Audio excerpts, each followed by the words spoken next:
Hello and welcome to the Animation Industry Podcast. My name is Terry, and I have another fun fact from a listener for you. This one comes from Steven, who's been trying his hand at character rigging and foley sync in OpenTunes for the first time, and he has created a cute little animation about a wasp enjoying the simple pleasures of coming home and living in a hive. And I'm going to share that in the description of this chat, so go check out his work. This week I'm chatting with a friend and colleague of mine, Jason Agar, who is the owner of Pomelo Studio here in Toronto, where he's worked with brands like Pepsi and Tim Hortons. He's going to share his journey from the advertising world into starting his own studio and how he's using a different type of business philosophy to create what he's calling a decentralized team of creatives, and what exactly that means and how it's helped him gain a competitive edge in this industry while also paying artists more of what they're worth. So without further ado, let's jump in. Hi, Jason. How you doing? Hey, good. Nice to see you again. Yeah, great to see you. I know we've worked together twice over the last year, maybe. When is the first time we worked together? Last half year or so. Half year. Yeah. 8 months, yeah. Yeah, nice, cute. Yeah, we'll get into that. But first of all, I'm interested in the type of studio you are creating, because on your website, it says we're a decentralized team of creatives and production artists. What exactly does that mean, a decentralized team? Well, the goal is with a decentralized team is to not have a top-heavy style company. Everyone that I work with or hire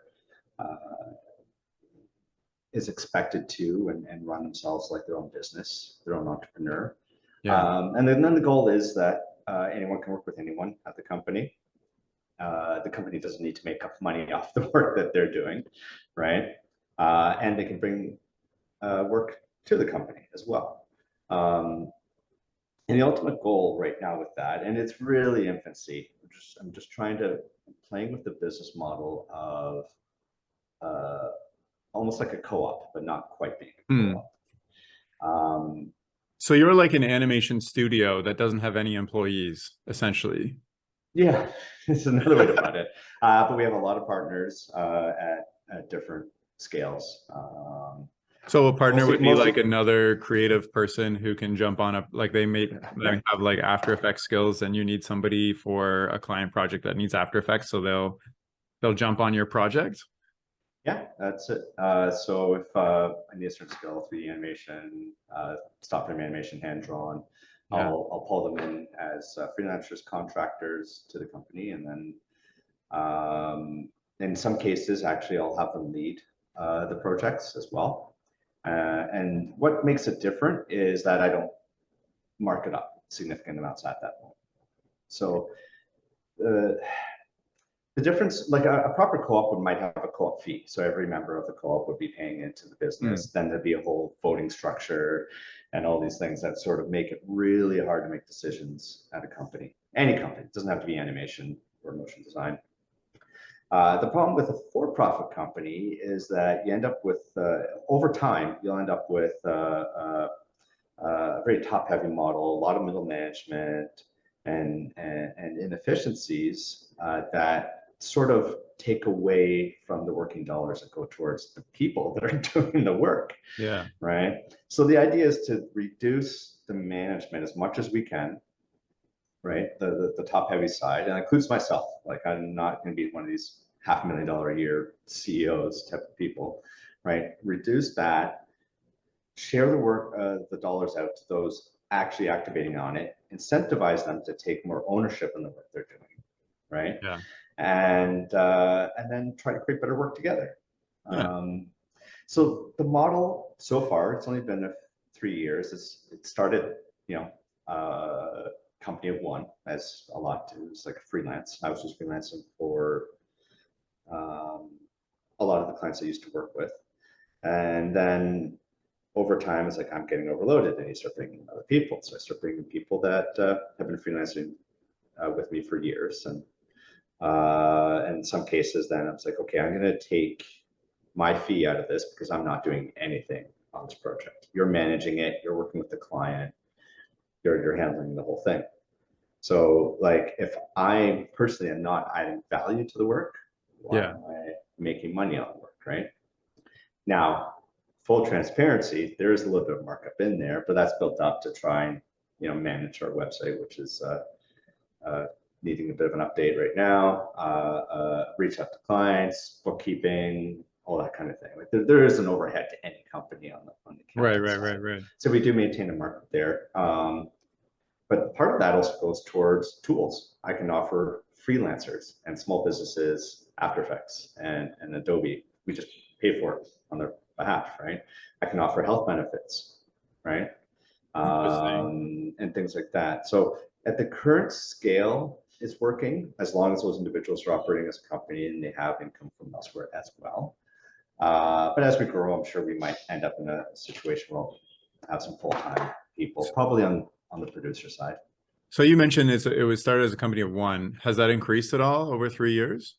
Yeah, I think we're probably 3 total. That includes myself, right? That are like relying on Pomelo for our income. Gotcha. And then I've got other studios that we've worked with. When the going gets tough, sometimes you need a team of 10. So you bring on another studio or someone with more experience. And transparency is key in that too. It's like, look, we're managing this. We have a client relationship. Clients often know that we're working with other people with a lot of experience, but we brought them in, we manage them, we lead it, and then we kind of all get better together. So this sounds great. You keep overhead low for clients, so you're, I guess, more inexpensive than a traditional studio, while giving freelancers more share of the pot of the project, because you said they're doing more of the value. So like, but you also mentioned if you're not contributing value, you don't really include yourself in that pot, I guess. So like, say you have a project that Pomelo gets, but all the skills needed, you hire external freelancers like myself, for instance. Well, part of that pot could be the producer director roles. Right. Okay. So that I am adding value, I'm coordinating, working with it, detailing all the timelines, managing the changes with the client, things like that. So do you do more of the producer director client relations roles nowadays, or are you still doing some of the creative work where you started as a freelancer? As the projects get bigger, I'm finding I'm getting more of that producer director role. Even today, I'm doing some quick changes to an animation that I didn't actually run, but I'm doing that because something I've learned while managing this work and being able to do the work as well is like sometimes it's a waste of time to try to communicate what the changes are to somebody. Yeah. When I could just do it myself. Exactly. It takes like half an hour to explain. Half an hour to explain and an hour for them to do it, where I can just get it done, 15 minutes or something, because I'm so familiar. There are scenarios like that, and that's a product of being small right now. Yeah. So, I mean, this sounds great. You've cut the middlemen essentially. Projects are much more agile. You can do a much larger variety of work. For instance, like you aren't a stop motion or stop frame animator yourself, but you've hired me to come on projects where that's needed. But what are some of the downsides? I'd expect that, what happens if the freelancers or the partners you work with have other gigs at the time when you need them, for instance? Like, what are some of the downsides of this way? That is the downside right now, and I'm always on the lookout for more people to work with, and being those freelancers being okay that I bring on the next person. And it is tough. That's again, it's a growing pain. It's like, okay, I've got this project just flying into the front door, and then used to be 9 times out of 10 I just do the work myself. Yeah. Now it's becoming more like 5 times out of 10 I'll have to just jump in, spend the late night, and do it with myself. Advantages are I make the money. Disadvantages, I'm now distracted and don't have a chance to go and try and earn the bigger projects. Yeah. So it's a little step by step. So I also know people who are kind of like independent animators who will hire people they know when they get a big gig. What was the decision to actually incorporate Pomelo as a studio versus, Jason's expertise as the artist, it's financial, like incorporating versus non-incorporating. It's all financial. So like every dollar you pull in the door, I can actually retain those funds in the company, and those funds can then be used to help pitch on work. Gotcha. They could be used the freelancers that we're working with, hiring them to work in the demo reel, things like that, right? I think we're getting to a point where I'll be working with those people to help with social media channels and things like that, because it's just starting to spread out. And you know what? Probably reality is the markups will increase a little bit as it goes up, right? As we need more collective business management, Yeah. the markups might need to increase off of one freelancer's work versus the other. But then the idea is that person will get more quality work, more work from us, because we're selling ourselves better Yeah. and them better at the same time. Do clients actually know a difference of the model you're taking versus just hiring a traditional animation studio where everybody's in-house? Do they actually know the difference, or Yeah, I think they feel it. They feel it yeah. on the dollar side. Yeah. So Okay, but they don't know, we're they don't know that it's like a decentralized. They don't really care about that, right? no, they don't. They just but they like to see I can say service, I guess. Yeah. Yeah. Right. So a large studio, they can get booked up and they're just booked up, where we can kind of expand and contract as needed. Does this also change the type of work you're able to get? For instance, like, say a project comes across your plate where it's going to need artists for like 3 months. Are you able to take that kind of project, or the projects you're taking are I guess the difference is lead time. So we're a big studio that already has the team on staff. They're sitting there idle. They can yeah, take that on within a week, right? Where the yeah. larger projects, when they come in, I usually need a bit of lead time. So like yourself, you've got a lot of gigs on the go, a lot of things planned up. So if I needed you next week for stop motion, you may not be available. I'd be like, sorry.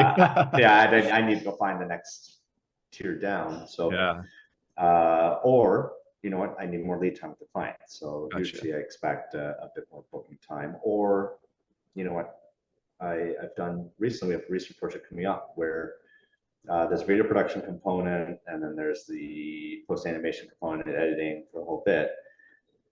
I don't have all the details yet, but I'm booking the team now, Gotcha. so that we've got that. You mentioned something at the beginning where you're not paid at like a multi-million. Well, I'm not, maybe not multi-millionaire, but like a millionaire salary, building up a studio. Like what? And you want to give more, I guess, the cut to the partners.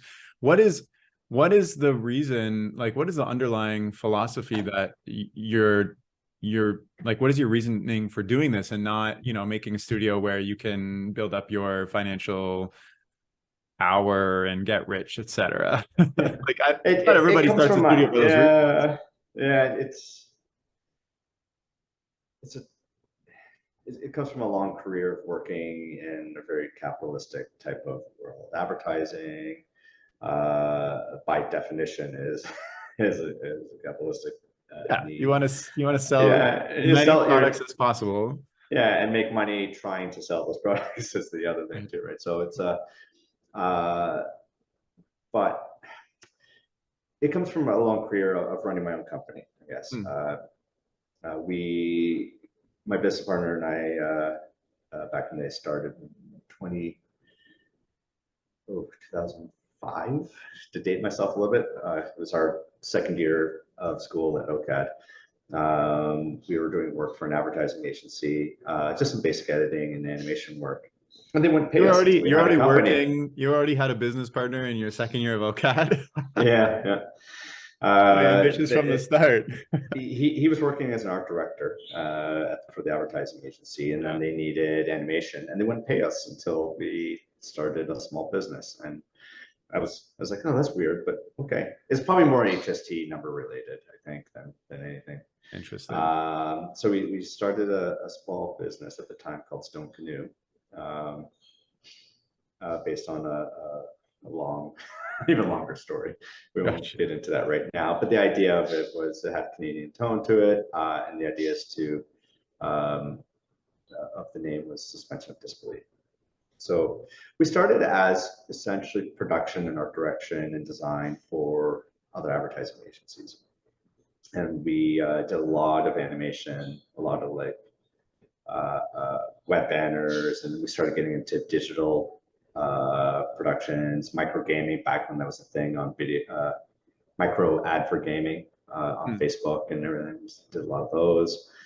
We eventually, one of the close advertising agencies we worked with invited us in to be the digital agency of record for H&R Block. And we went through a pitch and proposal, won that. And soon after that, we very quickly started shifting our tone to be more of an actual advertising agency ourselves. Yeah, so we started hiring more on the copywriting side, the art direction, creative director side to try and build that up. We eventually started working on media buying and selling. And that's where things started to like distract from where my interests were.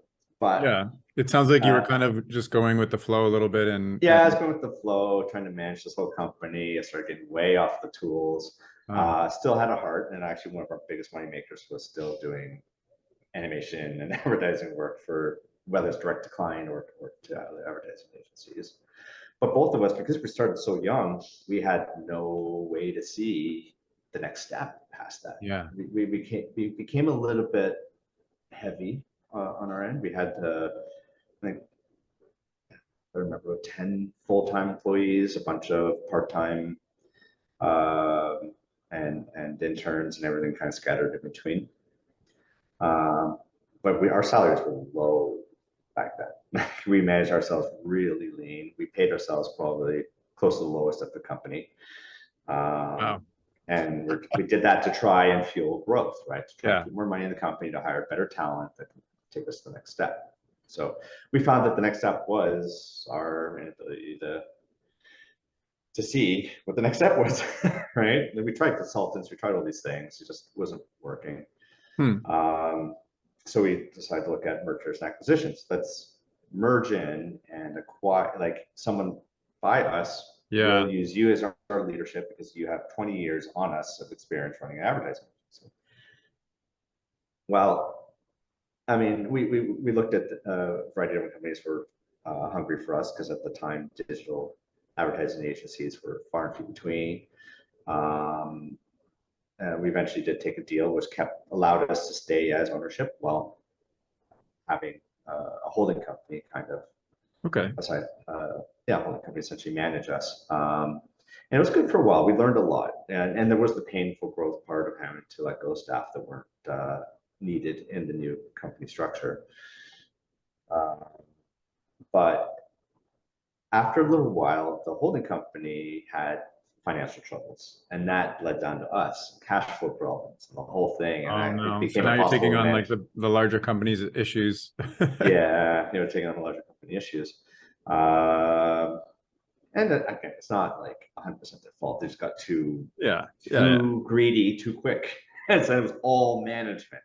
We had 4 people at our company, and all these other advertising agencies and small companies who were part of it had, a couple of people doing design, and it was all just tiers of CEOs and presidents and management and meetings upon meetings for financial planning. And it's like, all of this means nothing if we can't get the work done. Yeah, it's living in a world of business jargon. Yeah, business jargon. So I was like, okay. Eventually another advertising agency joined that group. And I was like, I can't do this anymore. I can't do this side. I'm going to smush ours into theirs because they had the opposite. They had a creative director, they had senior leadership. We had all the design and production capability. So we just smushed it together. And then that company left the holding company because they were smart. So they saw the financial issues. Wow, it sounds like you're through the ringer of just business decisions and hierarchies, and it's all making sense why you chose to decentralize now. Yeah. So eventually I ended up working for that company for a while. And it was good. I mean, I learned a lot there, but I also saw the complications of as they started to get bigger too, as we got bigger together, saw the complications of that advertising agency structure. And until there's a certain scale of client, that structure becomes very heavy. So if you're working on medium and even some of the lower end large businesses, the budgets aren't there to support the right team members, the people who are making profits those profits end up in a different department rather than growing the areas they need to. And it's just ends up being a really painful growth. And After near the end of that term, we had a daughter. I took a good paternity leave and took some time to reflect. Parted ways from the that agency mutually, and then started freelancing again. Nice. And then when I did that, I realized I can work half the hours and make my salary. Yeah, What's right. going on? What's going on? How does that happen? It's like, why are all the people I was working with, why are they getting paid so little for all the late nights and hard work, getting blamed for late nights and hard work, right? Because it goes over budget. They're not getting paid anymore for that. Right. And it just ends up being like, and it's just the hourly billing sort of structure. It's no fault of the company. It's just the way that world works in that Well, structure. and like it makes sense. The work you're doing has to support so many other people. Like you mentioned, you know, the hierarchy, the CEO, the managers, like the work that the artists are doing has to support everybody going all the way up, versus when you're a freelancer, Yeah. all you have to do is work for yourself. The first thing I did when I was freelanced is I tested out value-based work. Yeah. It's like, you have the social media animation that needs, you know, mostly 2D animation, we'll pull in some stock, whatever it might be. Yeah, it's going to be, you know, this used to cost you, you know, 10K because you need to work with a huge team and strategy. You guys are art director, art director, all these things. I was like, but the clients I'm working with already have some of that task. So why double up on it at my company, right? Right. So yeah. let's not do that. Let's leverage and work with the clients, the capabilities they have in the creative. We'll take over at that point where they're falling short, right? And this is working for advertising. Pomelo's primary work comes from other advertising agencies. Gotcha. We do have a handful of direct clients as well, and they're great to work with. But we see that when it comes to copywriting and things like that, it gets it's a longer haul. And all the advertising agencies, they bring that value. They bring the strategy, the planning, the placements of the ads, the media buying, all of that. And sometimes they just don't have the animation and illustration capability. That makes a lot of sense. I mean, I've worked for one of my first internships was for an advertising agency, and most of it was copywriting and digital ads and stuff. And when it came to animation, it was just like, we don't know what to do here. Yeah. I'm wondering, oh, sorry. The landscape's changed quite a bit.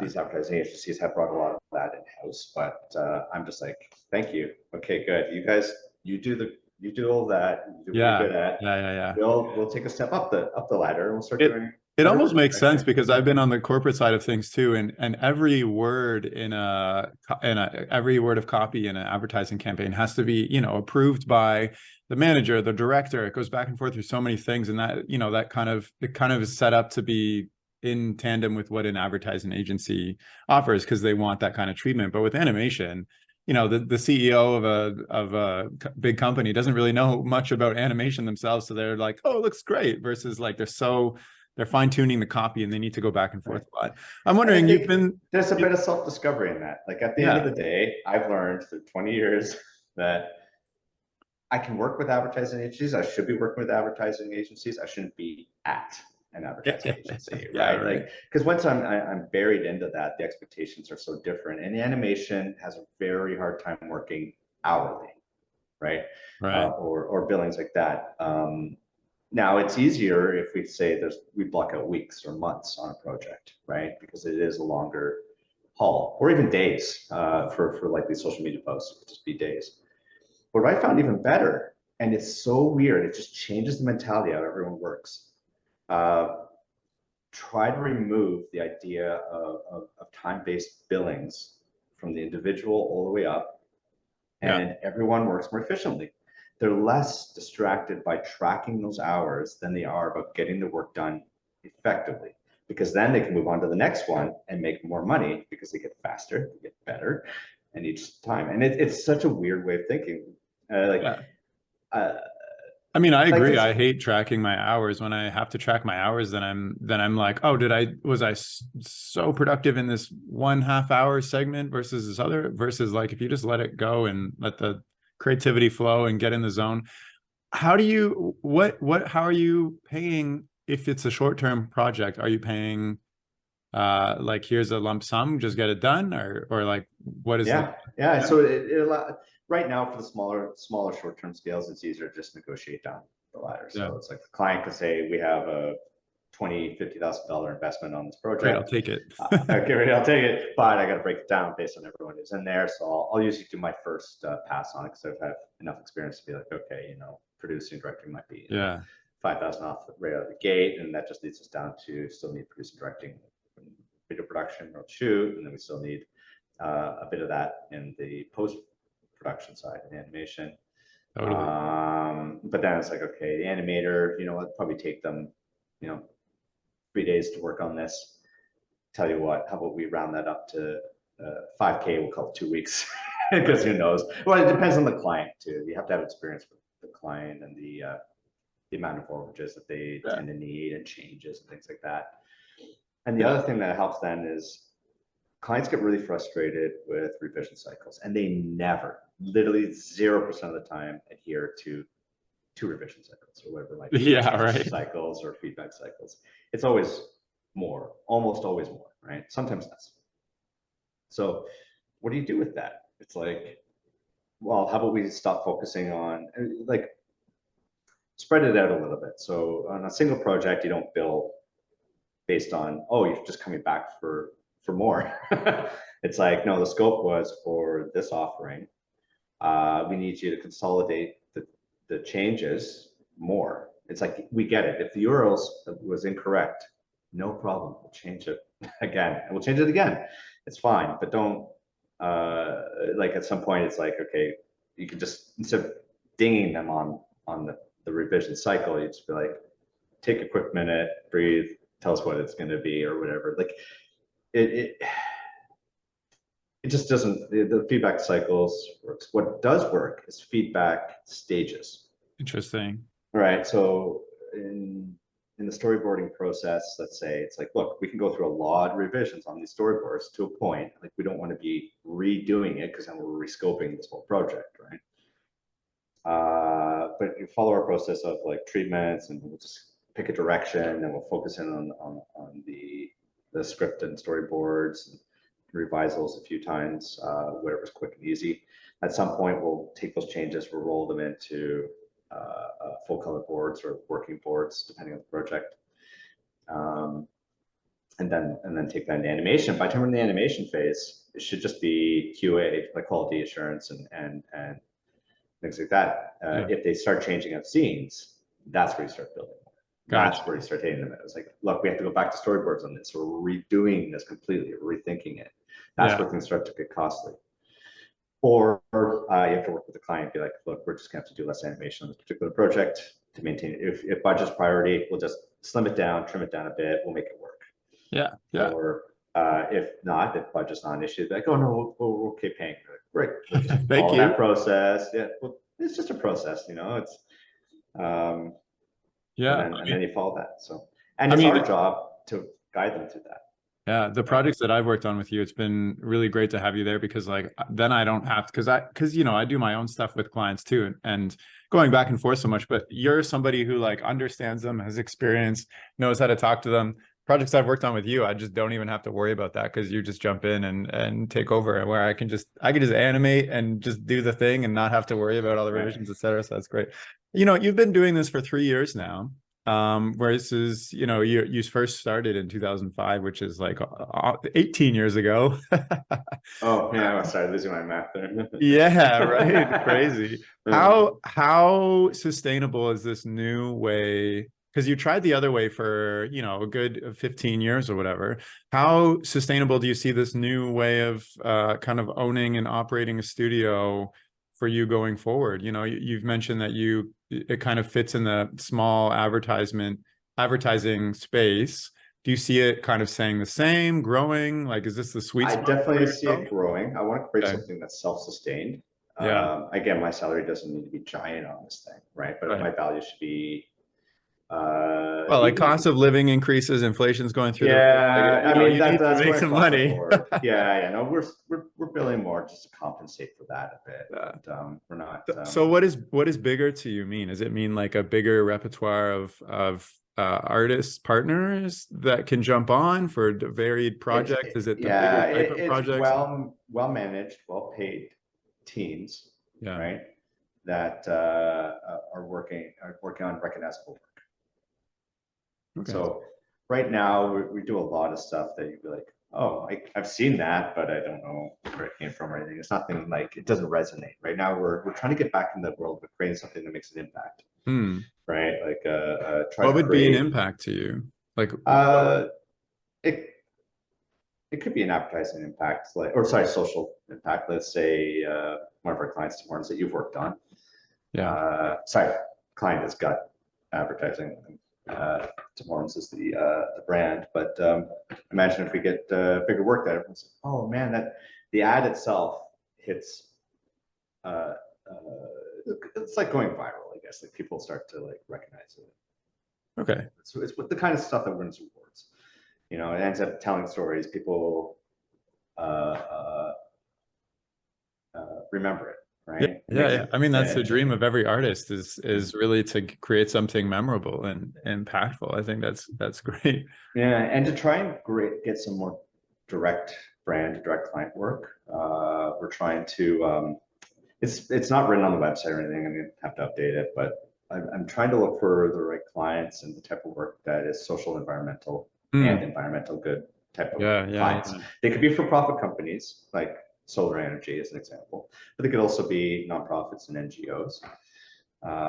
And that way we can get a little bit more of that storytelling experience. We have a chance to experiment, work with the client, and really create something that has an impact both to that organization Yeah. and to society at large, without even necessarily going viral, right? Makes Like just sense. an explainer video can have that impact. So I'm wondering, how do you market yourself? You know, your Pomelo Studio in Toronto. You worked with a bunch of clients before. How are you marketing your small studio or getting new clients in when there's tons of studios in Toronto? Like we probably have like 50 different studios here. Yeah, and then you know what? There's less on the commercial side Yeah. than that. Obviously, there's a good number, and a lot of the entertainment studios will do But I'm commercial even work. wondering, like, you know, the big clients who have the dollars, they usually lock in with an advertising agent. Like I remember when I was working for Jameson Vitamins, we locked in with the advertising agency and we couldn't move anywhere. We couldn't move our budget. We had to commit like I don't know, it was something like $1 million or something dollars to their to their services. Like we couldn't move anywhere. So how are you able to get these clients, I guess, if they're locked in to other advertising agencies, if that's the law? Well, that's it. We're working with advertising agencies, so we can do we work as a production company, right, with some Yeah. creative jobs. We work with smaller advertising agencies as well that don't have a huge creative team internally. Gotcha. So you're coming in Uh, saying we have the creative, we have the people, your next project, like, yeah, well, and I say it right on the website too. It's like you work on the strategy, gotcha. and we'll help you bring it to fruition, or Okay, cool. help you make it happen. So it's sort of I found that I'm not so good with strategy. It's and it should That's be. It can't fair. be good That's in good. everything, That's right? good Like to know. I've been asked a lot about this. My opinion, I give my opinion on how this should go out, how the tone should be on YouTube versus Instagram versus somewhere Yeah. else. But it's not my point of expertise. I'm not looking at the data. I'm not looking at the media spend and everything. So I leave it. And the ideal client for us, they have a bit of a marketing department that retains a lot of that knowledge in house. They can write a great brief, essentially, right? And then Gotcha. we can take it. That makes sense. And that's whether it's an advertising agency or professional company. Now, working with advertising agencies, the nice thing is that they even take a step further. They'll do boards, right? And they just need pure production. So it makes it a little bit easier yet, and we have a good working relationship where we can kind of breathe in a little bit of our own fling on things or change things up. If they animate it, like sometimes we'll even just do 3D animation Yeah. because the project could be that much better. I was like, if we don't spend 10 weeks arguing whether this should be in 3D and just get it done, Right. you can have it, right? And make it manage, right? So Nice. Do you see a lot of other companies kind of following this business model that you've created? Like, you know, I've talked to a lot of small studios and most of them, you know what? I think uh, they do. They just yeah, indirectly do it. Got They you. do, right? Like if you take even a giant ant, right? They have their core The core full-time team. staff, Yeah. right? And then they just hire freelancers. What I try to do though is that core team can't be overpaid for what they're doing. We can't have the overhead and girth Right. on it, Yeah. right? We need to keep all the other people who are actively working on the work paid well with a good lifestyle as best as possible. So then your advantage would be the same quality but cheaper, and that's kind of It's the goal. At least it could be part of the sales stick right yeah. now. Now I have to be very careful to say that we're going to be cheaper Right.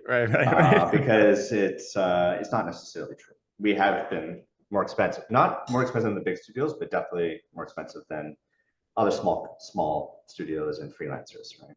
Well, So and it's also what you're willing to. I know that some studios will take a big cut just to get a project in the door because they want to keep the lights we on. are cost competitive to freelancers sometimes though. Oh wow, Right? okay. Yeah. Amazing. So there's some like if an advertising agency hires a single freelancer, sometimes we can actually get the cheaper option. Usually we're more expensive, but sometimes we can actually get a cheaper option.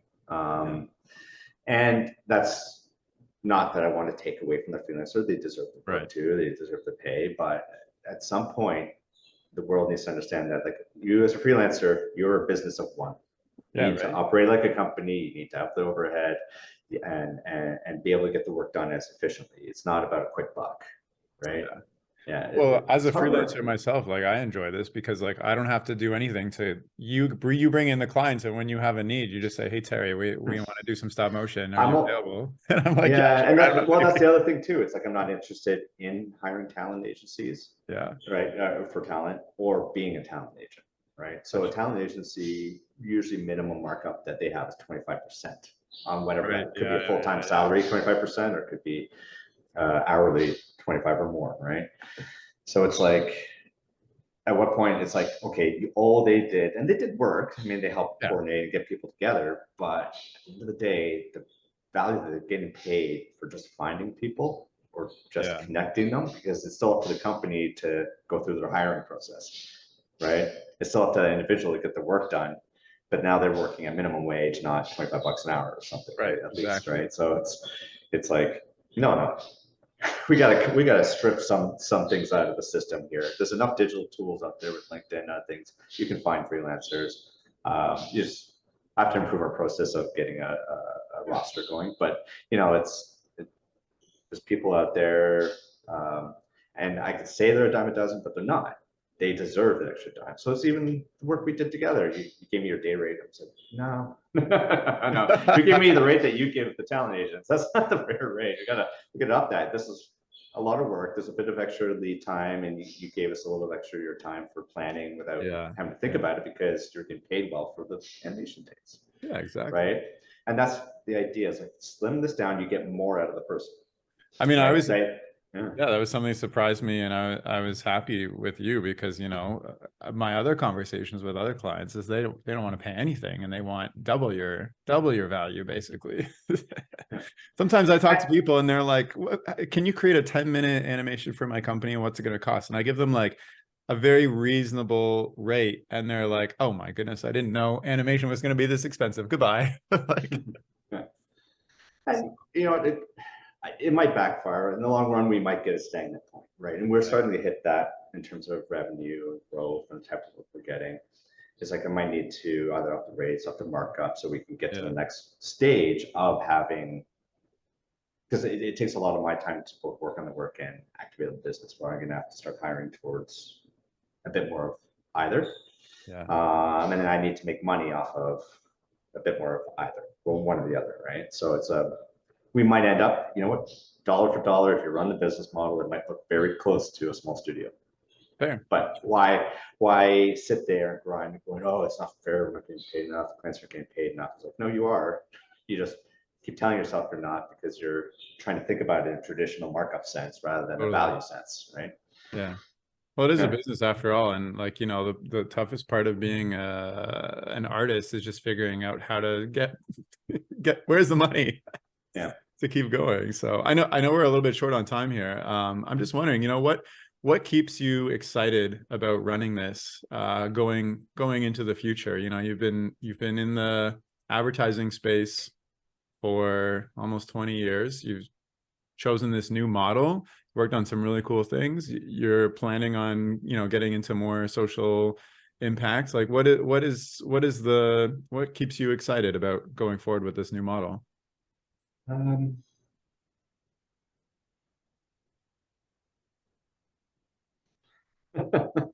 Yeah, you could say it's well, it's not money. That's the thing. That's what the beauty is. It really is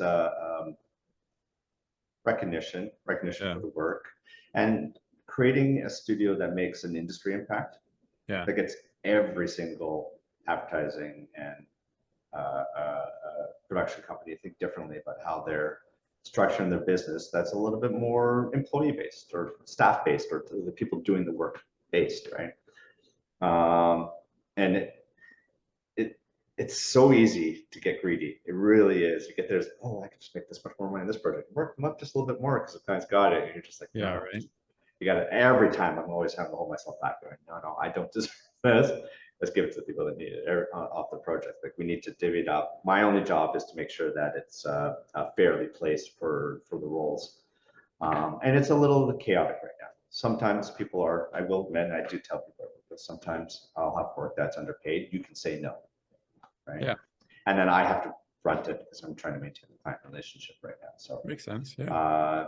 There have been projects in the past where I wasn't able to quite budget things correctly, where I end up paying out more to the people working on it than paid. And by minimizing those happenstances as much as possible, it can actually reduce markup. A lot of the big studios, if they end up doing that, they have to make it up somewhere else, right? Right. Yeah. Yeah. Somehow, right? So some other work ends up being grossly. Well, these are all just natural right? parts of growing pains and figuring this out, all yourself, especially because, like you said, you weren't a super strategy guy, and you kind of relied on that merger to kind of head up all that strategy for you. But you said you aren't a strategy guy, and then here you are figuring this all out. Oh, business strategy. Business strategy versus animation strategy. Well, Jason. Or like advertising strategy. Yeah, it's been a pleasure picking your brain. I think it's a really cool model that you're building. I often think about it a lot in terms of just like what you're doing versus like what I want to accomplish with my own career, because I'm still fresh at this too. So I think it's really interesting, and I like working with you, and I think it's like different enough from traditional studios and freelancers that I think it's got something to it. I don't know. It just, well, yeah. I guess interesting is the word I keep year using. over year, and I'll have a little bit new information about how it's going. Yeah. There'll be someone out there that says it's not going to work. It's going to fall apart. And of course, I'm going to hit impacts. I already have in the past. I see a lot of that coming up. And it's just a matter of trying to find what the new model looks like. I'm exploring co-op models instead as well, but there's issues that come with that I recognize. But that is a true employee, staff-owned business. Right. It's just you can't make decisions very easily, and ends up being everything's by committee, so it's hard to grow off of that. Yeah, especially if you're getting like short-term gigs. But there's advantages, like if you join the co-op, you'd be an owner of it, right? Like and you'd feel empowered to do more. But then sometimes you might have this like really rich project that you'd be like, oh man, I should get all the money out for this, but then it's like, oh, I'm working for the co-op. Right. Oh, I gotta balance doing all the work and I'm paying. Yeah. So it's like there's gives and takes. So right now I'm running for profit technically. Yeah. But trying to bring in some of the co-op mentality, and I think as I grow, is getting those policies written in place, right? Making it firmer. Right now, I mean, what's to say why not do a co-op for one project and a for-profit for another project? And people should be paid fairly off of that project they're getting right there and then. Clients should be charged more for that project right there and then, not divvy that up to the next one as much as you can, right? Because that's what stuff starts to go like this and start to get unbalances, and people to feel like, oh, I worked really hard on this one and hoping for the next one to pay better. And it's like, no, it's got to pay at the scale it needs to be right. Anyway, well, I'm sure we'll come back in a couple of years and you'll have it all figured out, or you'll still be figuring it out, and that's just as fine. I think it's just fine. Yeah, especially as like our world is changing and art is changing and the way we work is changing. I think it's the perfect time to be thinking about this. So yeah, it's been a pleasure coming on the chat, and I'm sorry we have to wrap up so soon, but thanks so much for coming on. It's been a pleasure. Yeah. All right. Yeah, and if you want to see some of Jason's work that he's worked on, you can check out his website, which is pomelo.studio, and I'll include a link to that in the description of this chat. And that's all for now. So thank you so much for listening. Okay, bye.